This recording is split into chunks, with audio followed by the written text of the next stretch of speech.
بسم اللہ الرحمن الرحیم۔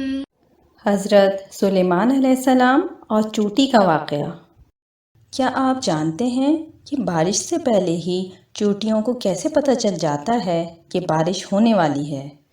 چوٹیوں سے متعلق قرآن میں سورہ نمل کی آیت 17 اور 18 میں اللہ کا ارشاد ہے کہ اور سلیمان علیہ السلام نکلے اپنے پورے لشکر کو لے کر، جس میں انسان، جن اور تمام جانور تھے، فوج بندی کیے ہوئے جانے لگے، یہاں تک کہ وہ گزرے وادی نمل سے جو چوٹیوں کی وادی تھی۔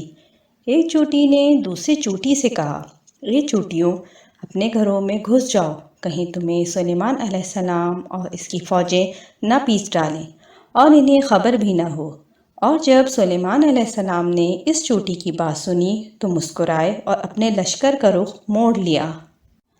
چوٹیاں حضرت سلیمان علیہ السلام سے باتیں کرتی تھیں اور اللہ تعالیٰ نے حضرت سلیمان علیہ السلام کو ان کی بات سمجھنے کی صلاحیت بھی دی تھی۔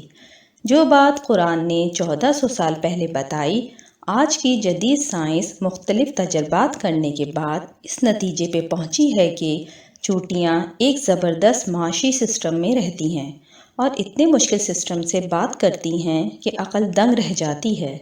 سائنس نے بتایا کہ چوٹیاں آواز سے بات نہیں کرتی بلکہ ڈیٹا منتقل کر کے بات کرتی ہیں، اور ان کا طریقہ یہ ہوتا ہے کہ وہ اپنے منہ سے ایک مواد نکالتی ہیں اور سامنے والی چوٹی کے منہ پہ چپکا دیتی ہیں۔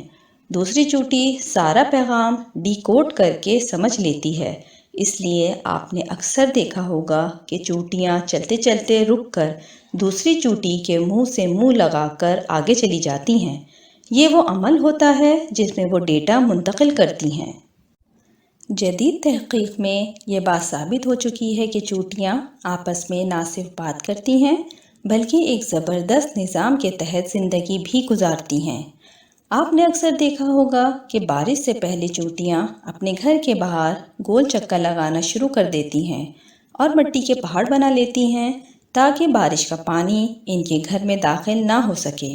انہیں وقت سے پہلے بارش کا اس لیے اندازہ ہو جاتا ہے کہ ان میں قدرتی طور پر سینسرز موجود ہوتا ہے جسے ہائیڈروفولک کہتے ہیں۔ جب ہوا میں نمی کا تناسب زیادہ ہو جاتا ہے تو چوٹیوں میں موجود یہ سینسر اسے محسوس کرتا ہے اور چوٹیوں کے دماغ کو بارش کے متعلق پیغام پہنچاتا ہے۔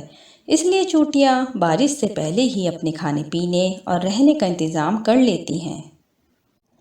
محکمہ موسمیات بھی اسی عمل کو دہراتے ہوئے ہوا میں نمی کا تناسب نوٹ کرتے ہیں اور پھر بتاتے ہیں کہ بارش کی کیا امکانات ہیں۔ تاریخ گواہ ہے کہ جنہوں نے قرآن پر غور و فکر کیا، ان لوگوں نے درختوں کے نیچے بیٹھ کر نہ صرف زمین کا حجم بتایا بلکہ یہ بھی بتایا کہ انسان پرندوں کی مانند کیسے ہوا میں پرواز کر سکتا ہے۔ اللہ تعالیٰ نے قرآن میں ارشاد فرمایا ہے کہ کائنات میں عقل والوں کے لیے بہت سی نشانیاں ہیں۔